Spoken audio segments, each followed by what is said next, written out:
There's a lot of problems in this world. The dystopian movies where people end up, in the end, having a barren wasteland. This would be the case if everything was man-made.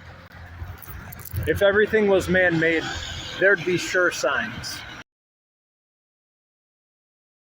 Most of them can be solved with knowing the difference of what trash is, how it is being exhibited, with what a tall tale would be.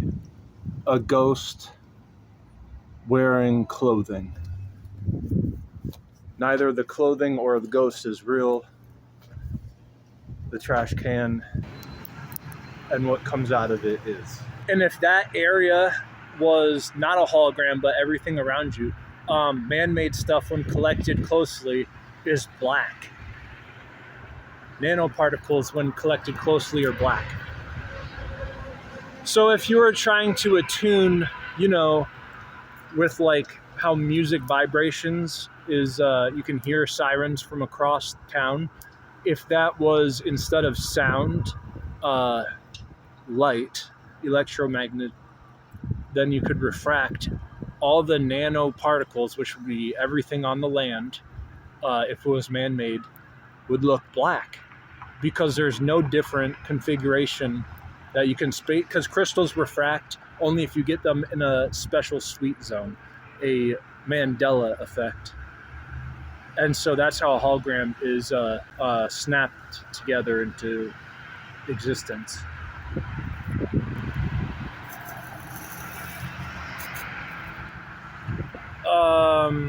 Yeah, everything would be black if everything was man-made, because it wouldn't make a difference in sizing to get like a nanoparticle sweet spot where they all look the same, because then it shades out a refraction and it's just black on a nanoparticle. But to get those nanoparticles to resemble physical objects, particles are made up with each other into molecules that make objects. You could just bypass all the molecular realm and make all objects black.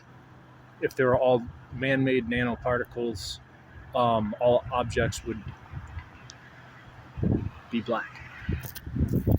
The black and white TV. So in computer logic, a lot of what I was trying to explain earlier with diagnosis that doctors give, it looks a lot like computer coding that is really simple when it's first taught, to like the emphasis of like the first class of computer coding, and then the most advanced computer coders. They all share signs of